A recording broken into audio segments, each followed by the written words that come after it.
Oh, hello. Welcome to my bar review show. We're talking constitutional law today. Let's get into it. Constitutional law involves five different parts. We've got the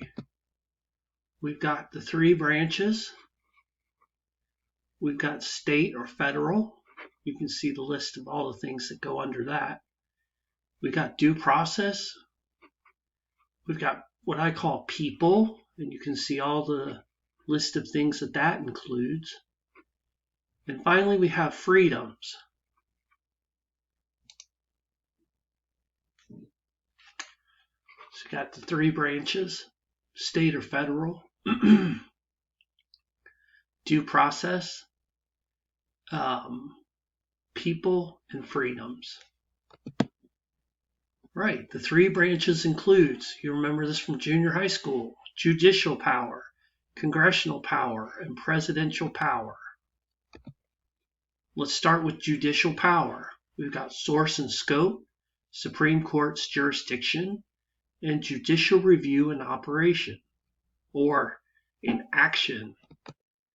Source and scope involves source, scope, and limitations of the 11th Amendment. Source. Article 3 requires Supreme Court's establishment and permits Congress to create other federal courts and place limits on their jurisdiction. Scope. Limited to cases and controversies, and this is a partial list, arising under U.S. Constitution, laws, and treaties. When U.S. is a party, between two or more states, or between state and another state's citizens. The one that we use the most is between citizens of different states, or between citizens of same state claiming land under grants of different states, or finally between state or its citizens and foreign states, citizens, or subjects. Though not enumerated in Constitution, judiciary has power to review another branch's act and declare it unconstitutional, the constitutionality of decision by state's highest court, and state action under the Supremacy Clause to ensure constitutional conformity. Limitations of the 11th Amendment. Jurisdictional bar, prohibiting citizens of one state from suing another state, but not a local government, in federal court. It immunizes states from suits in federal court for money damages or equitable relief. Sovereign immunity also bars citizens from suing their own state without that state's consent in that state's courts, other state courts, or federal court. It bars suits in federal court against state officials for violating state law. Exceptions to 11th Amendment's application. Consent, injunctive or declaratory relief, damages paid by state officer, and congressional enforcement of 13th, 14th, and 15th Amendments.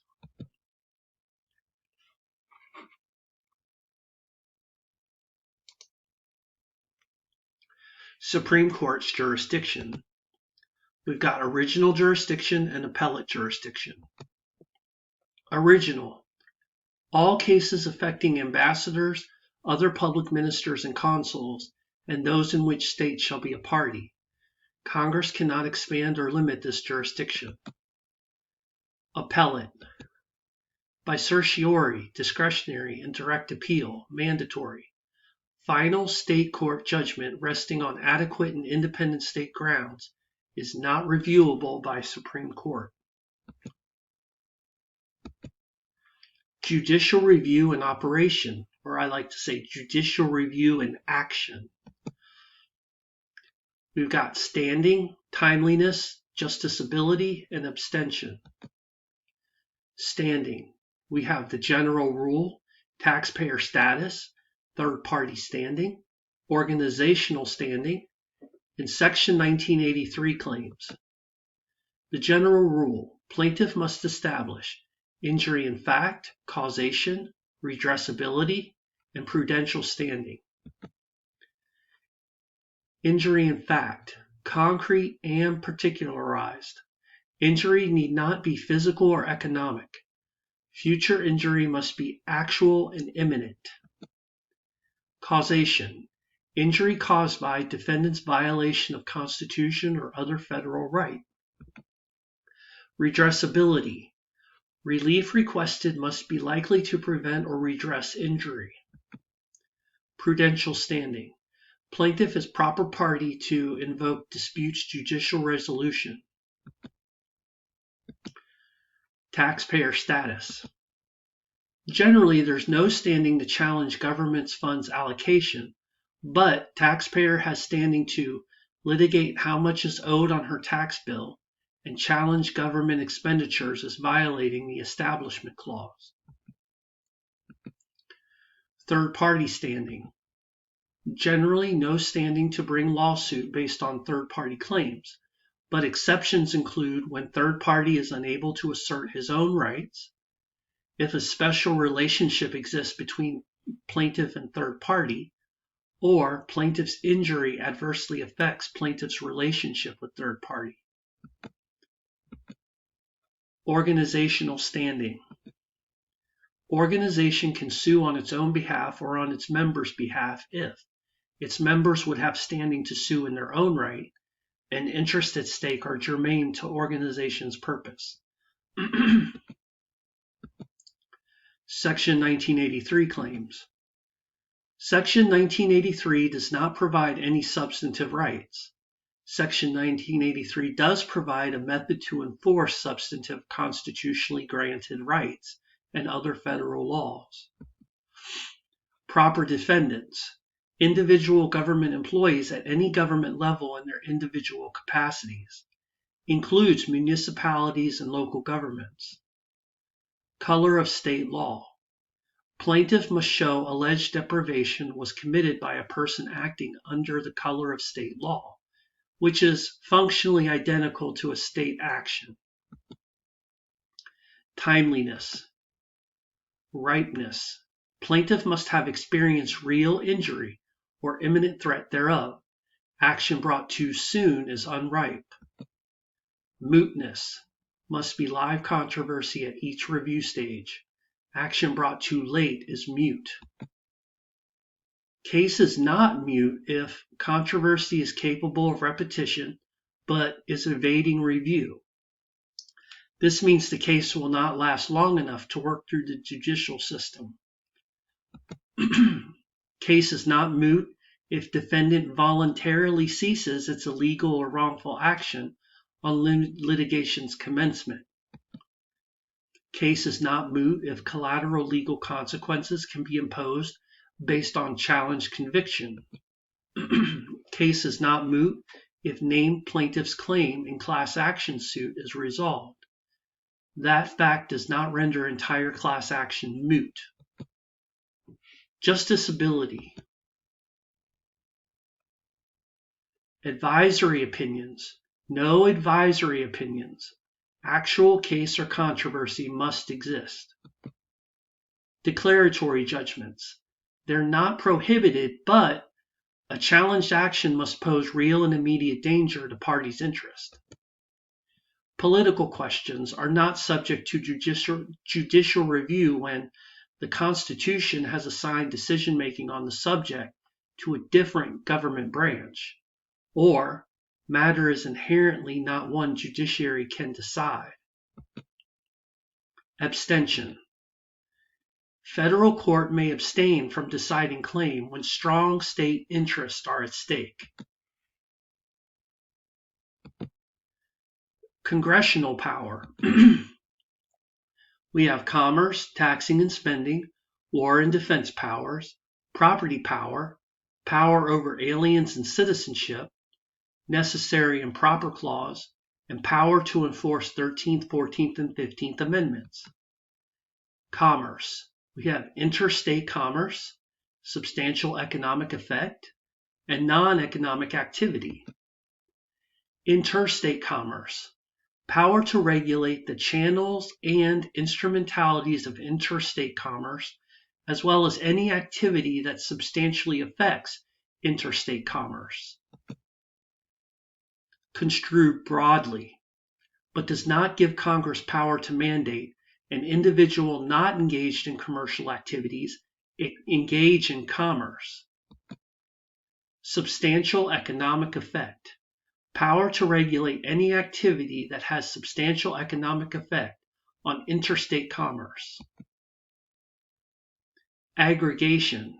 Even if intrastate activity has no direct economic impact on interstate commerce, Congress can regulate as long as rational basis exists for concluding a total incidence of activity in aggregate substantially affects interstate commerce.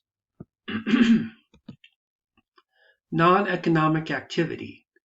To regulate intrastate non-economic activity that involves area of traditional state concern, non-economic activity must have substantial economic effect on interstate commerce. Taxing and spending. We've got taxing and spending. Taxing. Congress's tax will be upheld if Congress's tax has reasonable relationship to revenue production. Congress has plenary power to impose taxes to raise revenue for any public purpose through the General Welfare Clause. Spending. Congress has power to spend for the general welfare, any public purpose, including conditional federal funding. War and defense powers. Power to declare war, raise and support armies, provide and maintain navy, etc. We've got provide for the national defense, military courts and tribunals, and National Guard. Provide for national defense in both wartime and peacetime, like a military draft and selective service. Military courts and tribunals to try enemy soldiers, enemy civilians, and current U.S. Armed Forces members. There's no jurisdiction over U.S. civilians. Not all constitutional protections apply, like a right to a jury trial or a grand jury indictment. National Guard. Power to authorize President to call National Guard units to execute federal laws, suppress insurrections, and repel invasions. Constitutional authority extends to National Guard units' use in domestic situations and non-emergency circumstances, but those are limited by statute. Property power. No express limit on power to dispose of U.S. property. However, Congress may only take private property for public use, with just compensation and to effectuate an enumerated power. Extra gives Congress power to make all necessary rules and regulations concerning property owned by the U.S. Congress has power to regulate private property that affects federal public lands when such regulation is necessary to protect those lands. Power over aliens and citizenship. We've got aliens and naturalization. Aliens. Congress has plenary power over aliens, but it's subject to the Due Process Clause for an alien within the United States. Naturalization. Congress has exclusive authority over naturalization. Necessary and Proper Clause. Congress has power to enact any legislation necessary and proper to execute any authority granted to any federal government branch. This is not an independent power source. Power to enforce 13th, 14th, and 15th Amendments. We've got the ban on slavery, the 13th Amendment, equal protection and due process, the 14th Amendment, and finally voting, the 15th Amendment. Slavery ban, 13th Amendment. Power to adopt legislation rationally related to eliminating racial discrimination. Only amendment that authorizes Congress to regulate purely private conduct. Equal protection and due process, the 14th Amendment, permits Congress to pass legislation to enforce equal protection and due process rights, but not expand those rights or create new ones. Must have congruence and proportionality between injury to be prevented or remedied and means adopted to achieve that end. Voting prohibits both state and federal governments from denying any citizen right to vote on the basis of race, color, or previous servitude condition. Congress cannot treat states differently and so impinge on their equal sovereignty unless different treatment is rationally justified by current circumstances. Presidential power. We've got domestic affairs and domestic power and foreign affairs. Domestic power. We've got pardon power for federal offenses, not state offenses. Veto power, appointment and removal of officers, authority as chief executive, and finally, duty to faithfully execute the laws. Pardon power for federal offenses, not state offenses. Pardon may be granted any time after offense's commission. Note, President's pardon power does not extend to impeachment. Veto power. President has 10 days to act on proposed legislation. President may sign the bill, veto the bill, or do nothing. If he signs the bill becomes a law. If he vetoes the bill by sending the bill back with objections to the House in which it originated, Congress can override veto by 2/3 vote in each House, or he can do nothing. The result depends on whether Congress is in session at the end of the 10-day period. If Congress is in session, the bill becomes a law without the president's signature. If Congress is adjourned, the bill does not become law. That's a pocket veto, and it cannot be overridden. Appointment and removal of officials. Appointment. President appoints all U.S. officers with Senate's advice and consent. Removal. Generally accepted. President may remove any executive appointee without cause and without Senate approval. Authority as chief executive. President's authority varies with degree of congressional authorization of action. Duty to faithfully execute laws. We've got the Take Care Clause, which imposes a duty on the president to faithfully execute laws, even when the president disagrees. All right, we finished with domestic power. Let's talk foreign affairs. Commander-in-Chief. Only Congress can declare war, but President can take military action without war declaration in case of actual hostilities against the United States. Congress may limit President's military activities via exercise of Congress's military appropriation power. Treaties. President has exclusive power to negotiate treaties. Treaty may only be ratified by approval of 2/3 of the senators present. Executive agreements. President has power to enter executive agreements with foreign nations. Senate approval is not required. All right, we finished up. Let's take a big break. You can pause the video here and come back when you like.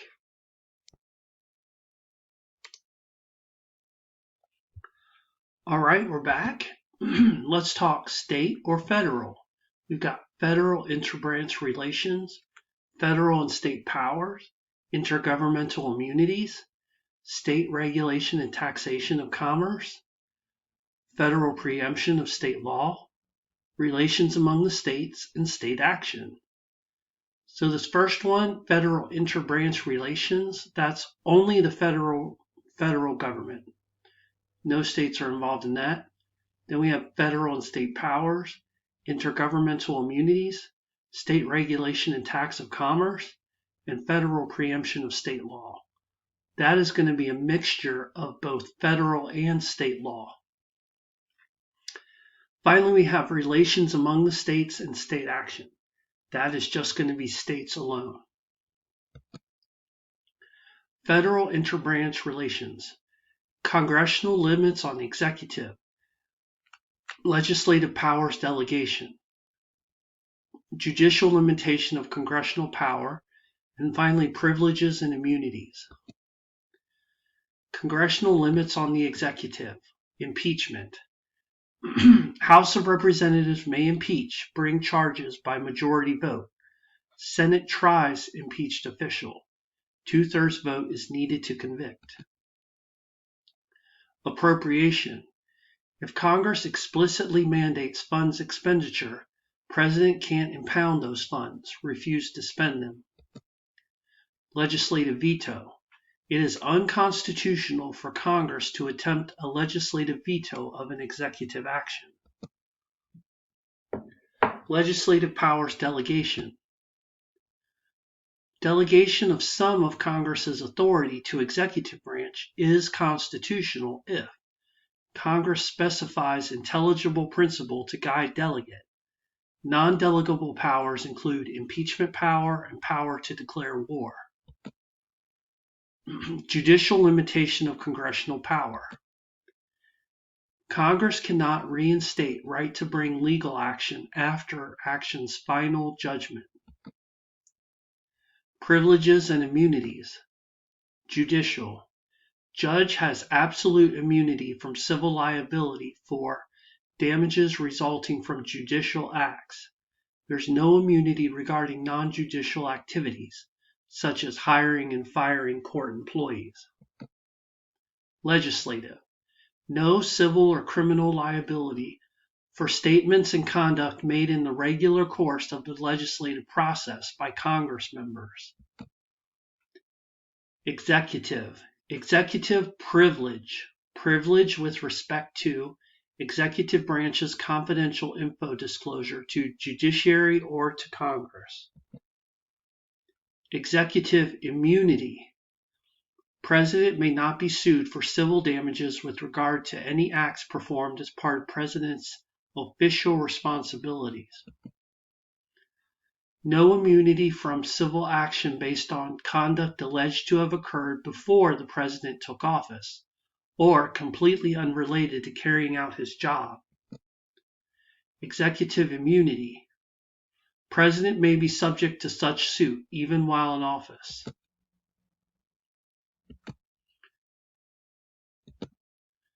All right, federal and state powers.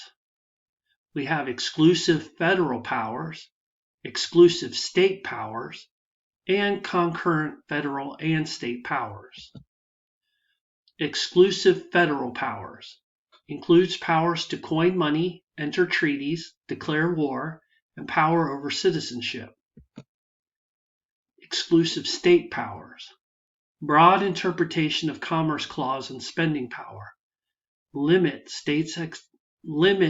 These two things limit states' exclusive powers. Concurrent federal and state powers. Under the Supremacy Clause, federal law supersedes conflicting state law.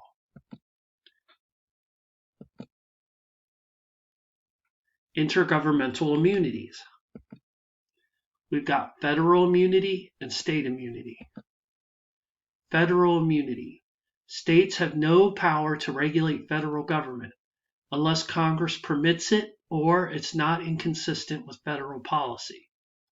Federal government and its instrumentalities are immune from state taxation, unless by generally applicable indirect taxes that don't unreasonably burden the federal government.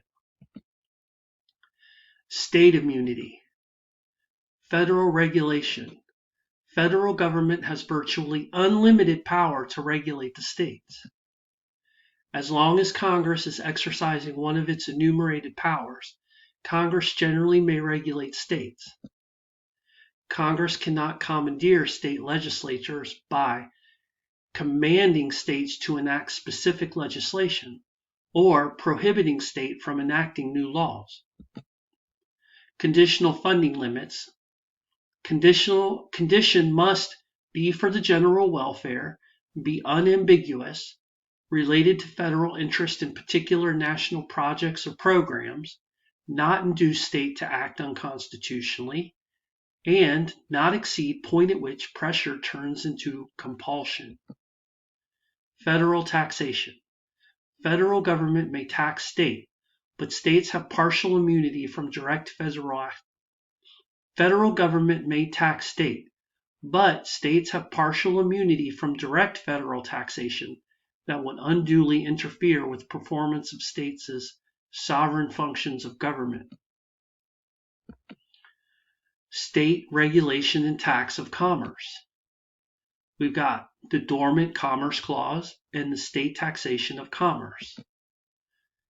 Dormant Commerce Clause, the general rule. If Congress has not, states can regulate interstate commerce so long as regulation does not discriminate against out-of-state commerce, unduly burden interstate commerce, or regulate wholly out-of-state activity. Discrimination against out-of-state commerce means protecting local economic interests at out-of-state competitors' expense. We've got necessary to important state interest, market participant exception, traditional government function, and congressionally permitted discrimination. Necessary to important state interest. Discriminatory state or local regulation may be upheld if there's an important local interest being served and no other non-discriminatory means are available to achieve that purpose. It's rarely upheld. Not discriminatory merely because regulation's entire burden falls on out-of-state business. Market participant exception.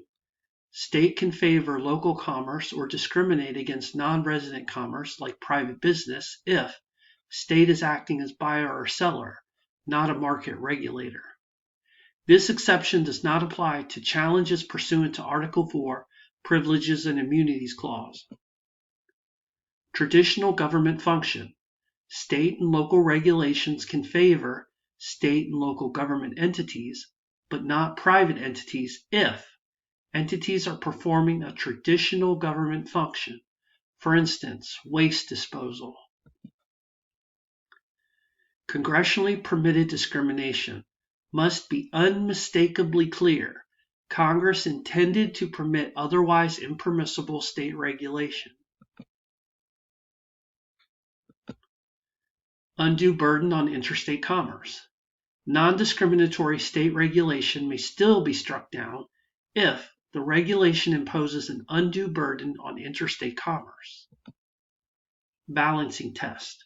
State law's purpose versus burden on interstate commerce, and then evaluate whether a less restrictive alternative exists.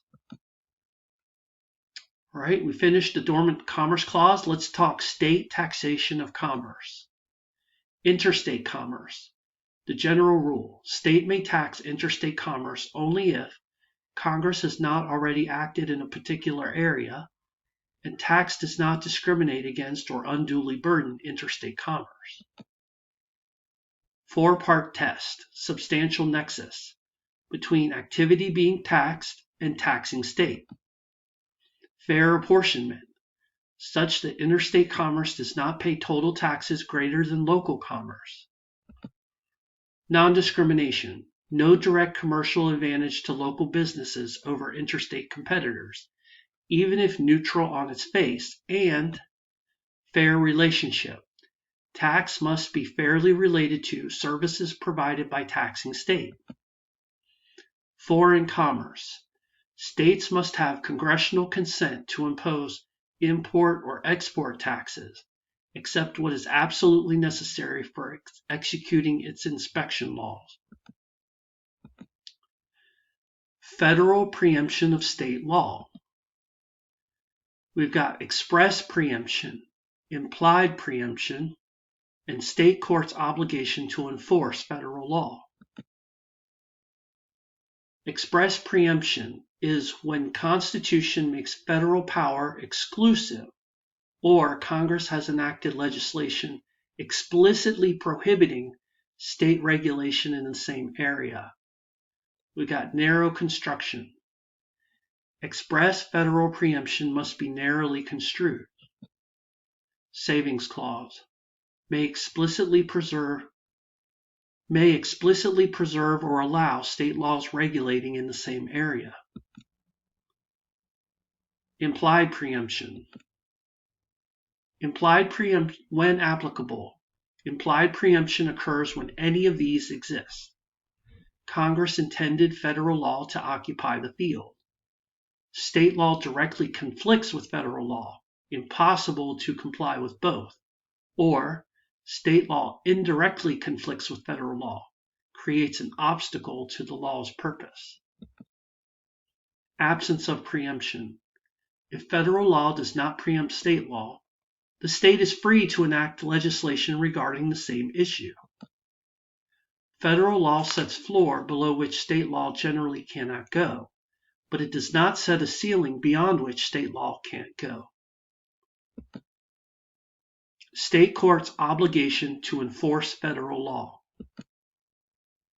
State court has jurisdiction to adjudicate federal rights unless Congress expressly delegates exclusive jurisdiction to federal courts, and state can't discriminate against federal rights by prohibiting its courts from hearing case when courts have jurisdiction to hear similar cases based on state law. Relations among the states. Full faith and credit clause. We've got judgments and we have laws or public acts.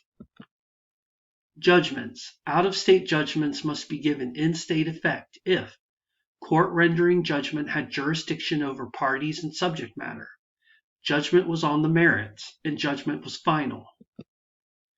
Out-of-state judgments must be given in-state effect if jurisdiction over parties and subject matter, merits, and final.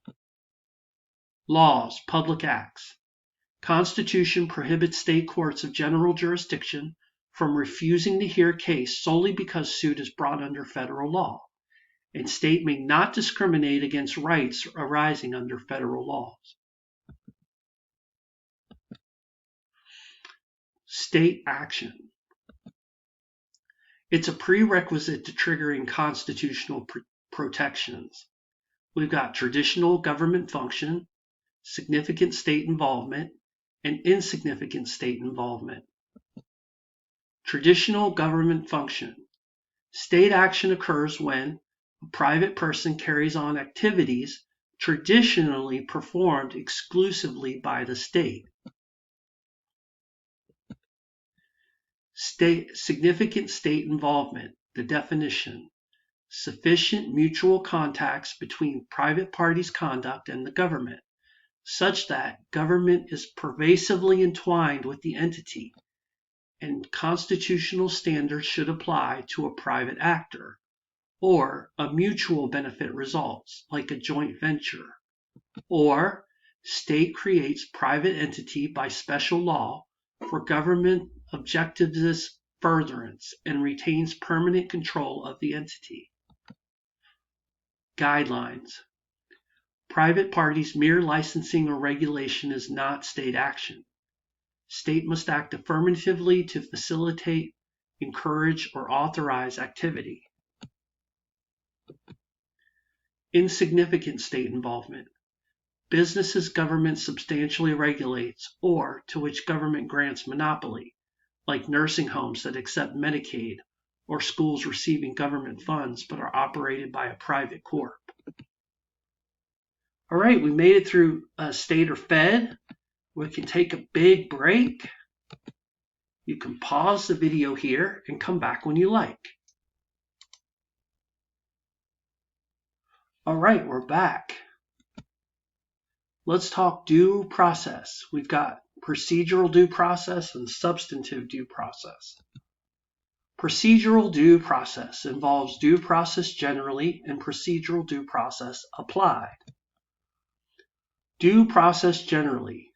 Procedural due process ensures necessary procedures are followed before depriving individuals and other persons like corporations of life, liberty, or property. Court balances private interest affected, erroneous deprivation risk, and government's interest. Entitled to notice of government's action and opportunity to be heard. Incorporation. Most Bill of Rights provisions are applicable against the states. Substantive due process. Guarantees fundamental rights to all persons. It's a catch-all for rights not explicitly set forth in Constitution. Procedural due process applied. General principles. Fundamental fairness includes right to be notified of charges or proceedings and opportunity to be heard. Ask, is threatened interest a protected one? If so, what process is due? We also need a neutral decision maker, and we need an intentional government act. Mere negligence does not trigger due process. Protected interest. Liberty. Impingement on liberty is significant government restraint on one's physical freedom, fundamental rights, or choice or action freedom. Property. Legitimate entitlement claim by virtue of statute, employment contract, or custom must exist. Notice and hearing. 3 factors determine process due amount. Private interest affected, erroneous deprivation risk and additional safeguards value, and government's interest including burden of additional process. Court access. Poor persons' court fees are waived if fees will deny a fundamental right. Counsel is appointed for indigent criminal defendants. Making sausage. Making sausage. That's Julia Child. She's making sausage. All right, substantive due process. We've got review standards and fundamental rights. Review standard. Strict scrutiny. If government action infringes on a fundamental right, the law must be least restrictive means to achieve a compelling government interest. Least restrictive means there cannot be less restrictive way to achieve interest, and law should be neither over nor under inclusive. Compelling interest is generally understood to mean necessary or crucial. Government's proof burden. Right, rational basis. If interest infringed on is not fundamental, law must be rationally related to a legitimate state interest. Minimum scrutiny. Government's stated interest in enacting laws need not be one it offered when law was passed. Any legitimate reason suffices. In practice, applied to laws related to lifestyle, taxation, zoning, and punitive damages. Challenger's proof burden. Fundamental rights. Travel from state to state. Reasonable residency requirements or waiting periods may be imposed on receipt of some government benefits. Once a person qualifies as a resident, she must be treated equally. Voting and ballot access, right to vote, applies to all federal, state, and local elections, including primary elections. Despite being fundamental right, strict scrutiny does not apply to all laws that restrict this right. With more significant government restriction, there is greater scrutiny degree. Voting and ballot access. Public office and ballot access. No fundamental right to hold office via election or appointment, but all persons do have constitutional right to be considered for office without invidious discrimination burden. Privacy includes marriage, contraception, intimate sex behavior, parental rights, family relationships, obscene material, right to refuse medical treatment, and right to avoid personal medical info disclosure. Second Amendment guarantees individuals' right to possess firearms, subject to lawful regulations. Right, we're done. We can eat our sandwiches. We're ready for another big break. You can pause the video here and come back when you like. All right, we're back. Let's talk people, which involves equal protection, privileges and immunities clauses, takings clause, and prohibited legislation. Equal protection involves general considerations, suspect classifications, quasi-suspect classifications, non-suspect classifications, and fundamental rights unique to equal protection. General considerations. We've got constitutional basis, review standards, and proving discrimination. Constitutional basis. Federal, 5th Amendment Due Process Clause. States, 14th Amendment Equal Protection Clause. Review standards. Depends on person's classification or right type concerned. Strict scrutiny, least restrictive means to achieve a compelling government interest. It's the government's burden. It applies if fundamental right or suspect classification is involved. Intermediate scrutiny, substantially related to an important government interest. The burden is generally on the government. It applies when classification is based on gender or legitimacy. Gender cases require exceedingly persuasive justification for classification. Rational basis, rationally related to legitimate government interest. Challenger's burden to show law is arbitrary or irrational. Applies when higher standards do not apply, age, wealth, or weight. Proving discrimination.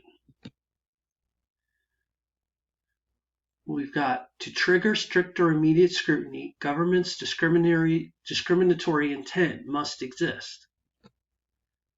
Discriminatory on its face. Law that, by its very language, creates distinctions between person classes. Discriminatory application. Law is neutral on its face, but it's applied in a discriminatory fashion. Discriminatory motive.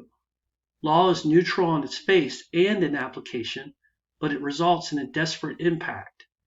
Discriminatory motive or intent proof is required.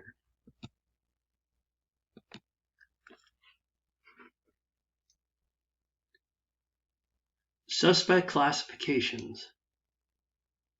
We've got race, ethnicity, and national origin. School integration. Only de jure intentional segregation in schools violates the Equal Protection Clause. Affirmative action.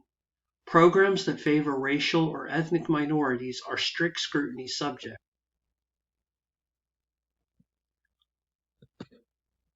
Alienage. In some cases depend on government level and classification's nature. Federal classification is likely valid unless it is arbitrary and unreasonable. State classification is generally strict scrutiny subject and will be struck down. Examples: laws prohibiting aliens from owning land, obtaining commercial fishing licenses, or being eligible for welfare benefits or civil service jobs. Exception: participation in government functions. Rational basis standard is applied. Quasi-suspect classifications. Gender.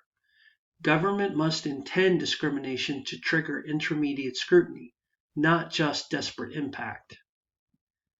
Government must show exceedingly persuasive justification exists for gender distinction, and separate facilities are substantially equivalent.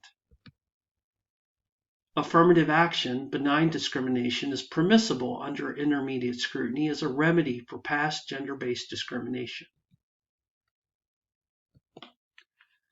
Legitimacy. Legislation designed to punish non-marital children will not be upheld. Non-suspect classifications. Age. Poverty. Sexual orientation.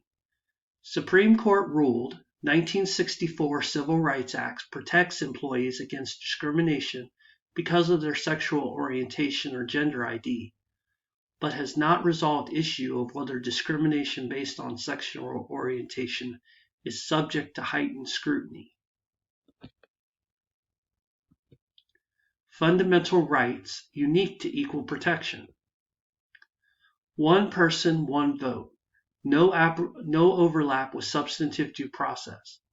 When government establishes voting districts for election of representatives, number of persons in each district must be approximately equal, any percent under 10%. Gerrymandering. Election districts for public office may not be drawn using race as predominant factor in determining the boundary lines unless a district plan can survive strict scrutiny. Partisan gerrymandering claims are not justiciable. You deserve a break today.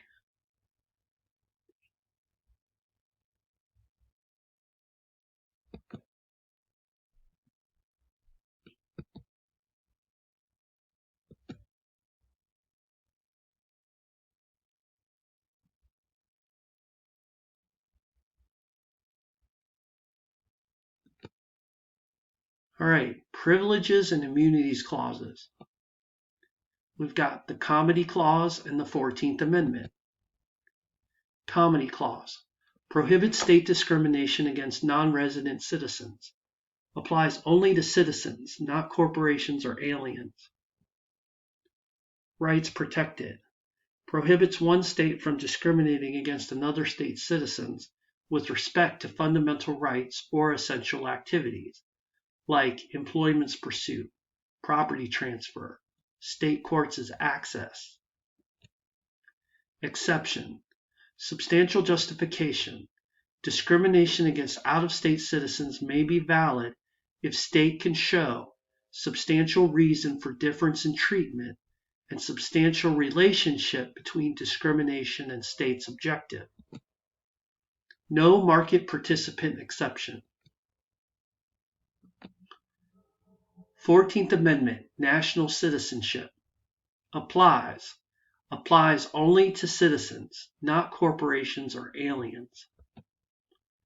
Protects citizens from states' infringement on national citizenship's privileges or immunities.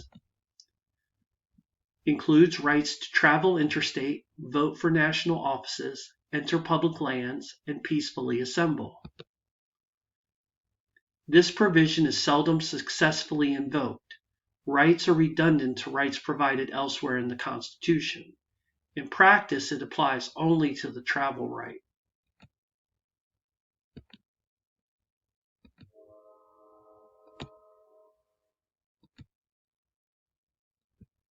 All right, takings clause. It's an eminent domain power check. We've got property interest, takings types, and just compensation. Property interest, property types. Includes real property, tangible personal property, and intangible property. Interest types. Includes fee simple, easement, leasehold, lien, and property owner's rights, control right, and property access. Takings types. We've got property seizure, property's damage or destruction, private property recharacterized as public property, regulatory taking, and exaction of promises from developer as taking. Property seizure. Classic takings clause application. Primary challenge. Has owner received just compensation? Property's damage or destruction. Private property recharacterized as public property. Regulatory taking. Generally, regulation that adversely affects persons' property interest is not a taking, but it is possible for regulation to rise to a taking level. Per se takings, permanent physical occupation, or when regulation results in permanent total loss of property's economic value. Exaction of promises from developer is taking. Does not violate takings clause if there is essential nexus between legitimate state interest and conditions imposed on property owner, and rough proportionality between burden imposed on property owner and proposed development's impact. Just compensation. Fair market value at taking time, measured by the owner's loss, not the government's benefit.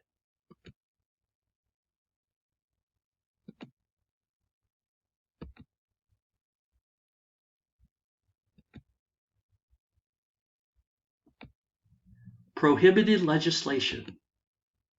We've got bills of attainder, ex post facto laws, and impairment of contracts. Bills of attainder. Legislative act that declares person or group of persons guilty of some crime and punishes them without a trial. Applies only to criminal or penal measures. Ex post facto laws. Criminalizes act that was not crime when it was originally committed, or authorizes more severe penalty after act was committed, or deprives defendant of defense available when act was committed, or decreases prosecution's proof burden below that required when act was committed. Impairment of contracts. The Contracts Clause prohibits states from passing any law impairing a contract obligation. Applies only to state legislation that retroactively impairs contractual rights. It doesn't apply to contracts not yet entered into. All right, we're on our final big break.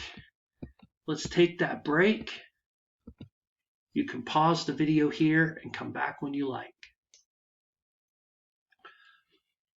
All right, we're back. We're talking freedoms, which is religion, speech, expression, content, media, and association. Religion involves establishment and free exercise. Establishment. When government program shows preference to one religion over another, or to religion over non-religion, strict scrutiny applies. We've got the review standard, financial aid, public school activities, religious groups as public school facilities access, and finally religious displays. Review standard. To determine if particular program violates establishment clause, historical practices and understandings are considered. Financial aid. Aid to religiously affiliated institutions is permitted if aid is secular in nature, used only for secular purposes, and distributed according to religiously neutral criteria. Secular textbooks, computers, transportation, etc. is found constitutional. Tax exemptions are valid if equivalent to exemption to other charitable institutions not advancing or inhibiting religion, cannot be available only to religious organizations. Tax deductions and aid for parochial school expenses. Tax deductions to reimburse tuition expenses only for parents of students in religious schools are invalid. Deduction must be available to all parents. Tuition vouchers. They don't violate the Establishment Clause if parents can decide to use vouchers at religious or non-religious schools. But states may deny state funds to a student pursuing a religious career without violating federal Constitution's free exercise clause. Public school activities. Following is held invalid as clearly promoting religion. Prayer and Bible reading. Silence period for meditation or voluntary prayer, lacking any secular purpose. Non-denominational prayer at school events. Posting 10 Commandments on public school class walls, and prohibiting teaching Darwinism. Religious groups' public school facilities access.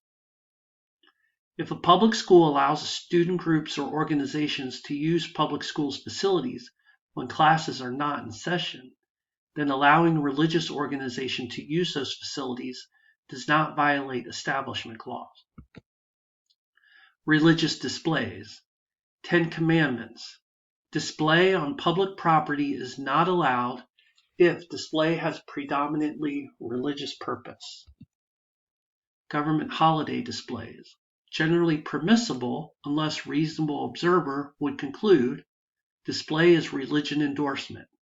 The context is the key. All right, we're finished with establishment. Now let's talk free exercise. Free exercise includes freedom to believe and freedom to act. So we'll talk about religious belief and religious conduct. Religious belief. Freedom to believe in any religion or none is absolutely protected and cannot be restricted by law. Government may not deny benefits or impose burdens based on religious belief, require belief affirmation, or determine belief's reasonableness, but government may determine person asserting that belief's sincerity. Religious conduct. Not absolutely protected. State laws intentionally targeting religious conduct are strict scrutiny subject. Neutral laws of general applicability that have an impact on religious conduct are subject only to rational basis tests. Under Religious Freedom Restoration Act, neutral laws of general applicability are subject to strict scrutiny if they substantially burden religion's free exercise. Speech. We've got expressive conduct, overbreath, vagueness, prior restraints, unfettered discretion, freedom not to speak, government speech, and campaign-related speech. Expressive conduct, symbolic speech, subject to a lesser protection degree than speech itself. Expressive conduct regulation is upheld if the regulation is within the government's power to enact. The regulation furthers important government interest. Interest is unrelated to idea suppression, and burden on speech is no greater than necessary. Overbreath. Law that burdens substantial amount of First Amendment protected speech or other conduct is overbroad and so void. This does not apply to commercial speech. Overbroad statutes may be challenged as facially invalid, even by those validly regulated, to prevent a chilling effect on protected speech. Vagueness. Statute void for vagueness if statute fails to provide person of ordinary intelligence with fair notice of what is prohibited. Prior restraints. Speech regulation that occurs in advance of speech's expression. Generally, they're presumed unconstitutional, with limited exceptions. Limited exception requires, at minimum, particular harm to be avoided exists, and certain procedural safeguards are provided to speaker. Standards must be narrowly drawn, reasonable, and definite.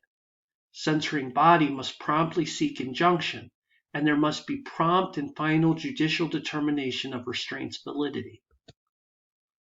It's the government's burden to prove material to be censored is not protected speech. Unfettered discretion.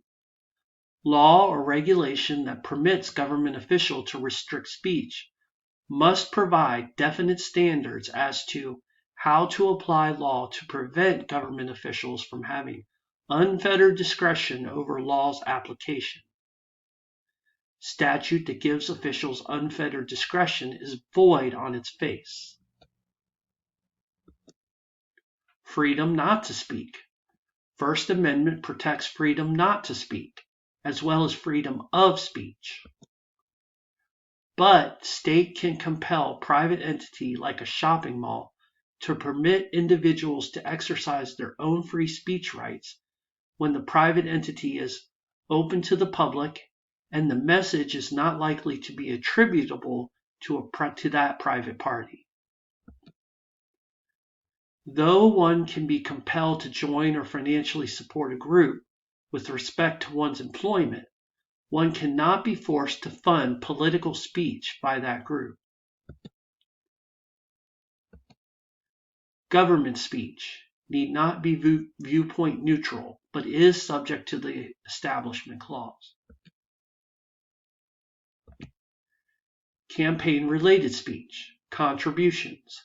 Statutes limiting campaign contributions are intermediate scrutiny subject. Expenditures. Restrictions on individual and entity expenditures on communications during election campaign regarding candidate. Those are strict scrutiny subject. All right, expression.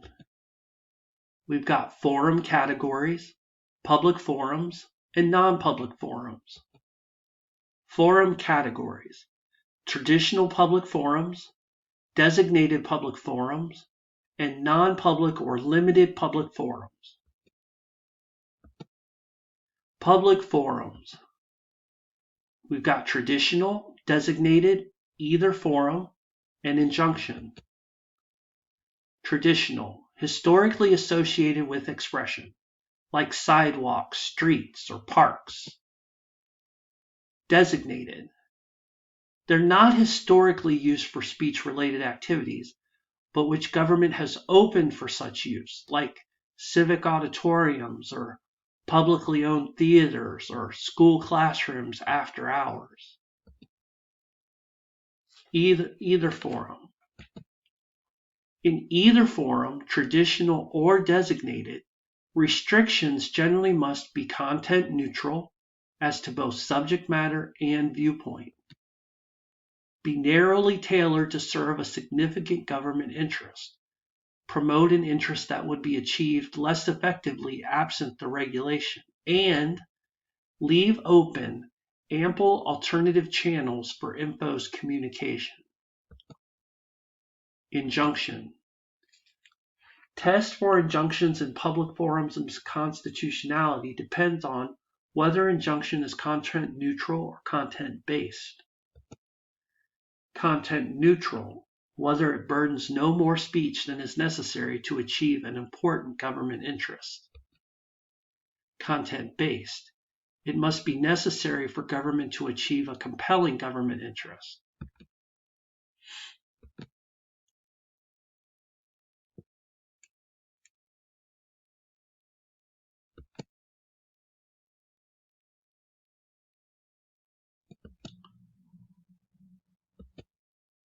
Non-public forums.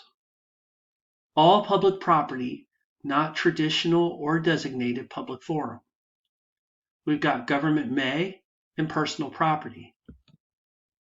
Government may regulate speech-related activities in non-public forums if regulation is viewpoint neutral and reasonably related to a legitimate government interest. Viewpoint neutral. Government may prohibit speech on certain issues altogether, but it may not allow only one side of issue to be presented. Reasonable. Restriction must be rationally related to legitimate government interest. Personal property. Regulation of speech on person's own private property will rarely be upheld, particularly content-based regulations. No First Amendment right to express oneself on someone else's private property. Content.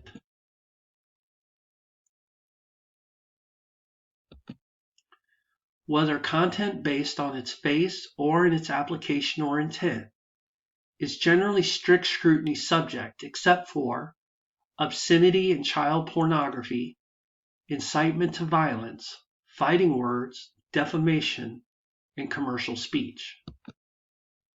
Obscenity and child pornography is not First Amendment protected. Obscenity test.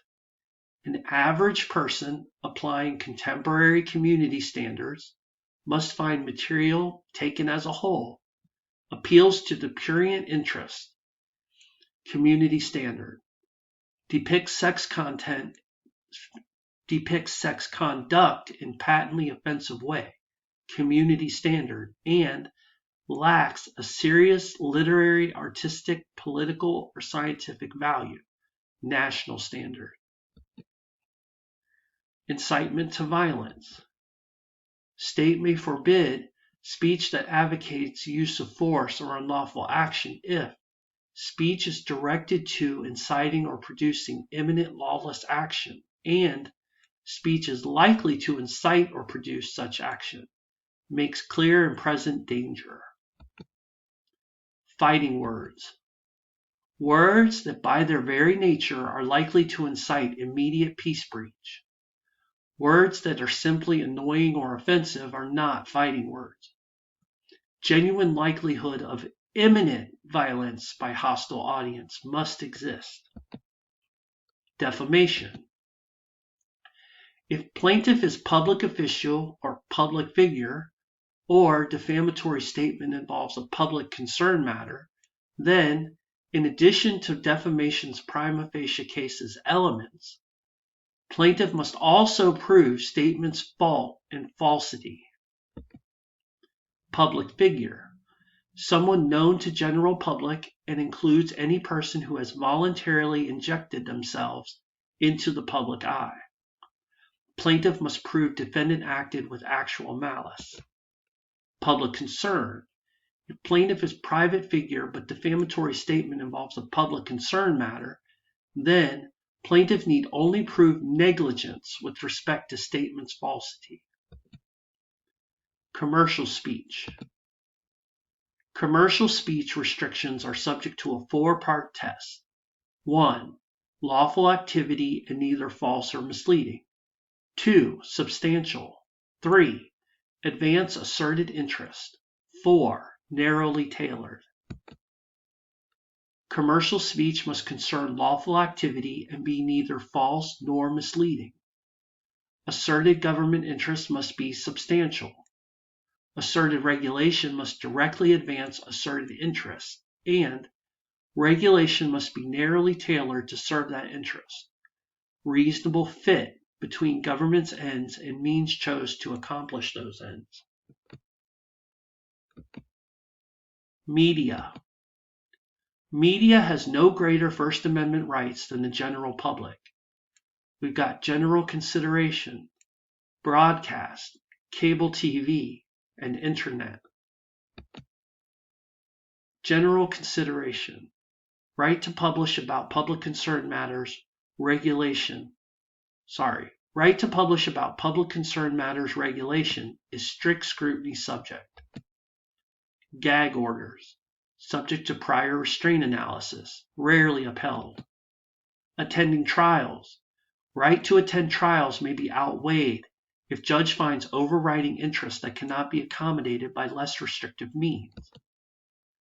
Illegally obtained private info.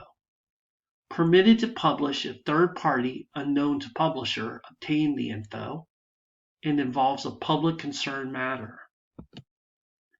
No constitutional privilege to protect sources. Broadcast. Radio and TV broadcasters are said to have greater responsibility to public. They can be more closely regulated than print and other media. Broadcasters may be sanctioned for airing patently offensive sexual or excretory speech, even if such speech does not qualify as obscene. Public access stations are not considered state actors. Cable television. Content-based regulations of cable broadcasters are strict scrutiny subject. Internet. Any internet content regulation is strict scrutiny subject. All right, association. We've got overview, public employment, bar membership, elections and political parties, and finally criminal penalty. Overview. Freedom of association generally protects right to form or participate in any group, gathering, club, or organization. Infringement may be justified by compelling state interest. Public employment. Individual generally cannot be denied public employment based simply on membership in a political organization.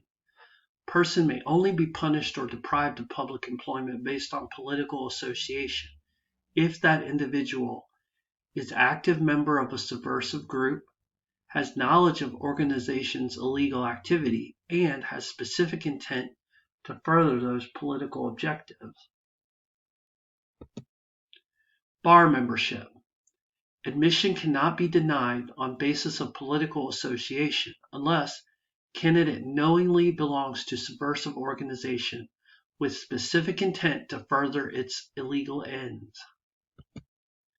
State may deny bar membership to candidate who refuses to answer questions about political affiliations if refusal obstructs investigation of candidate's qualifications. Elections and political parties.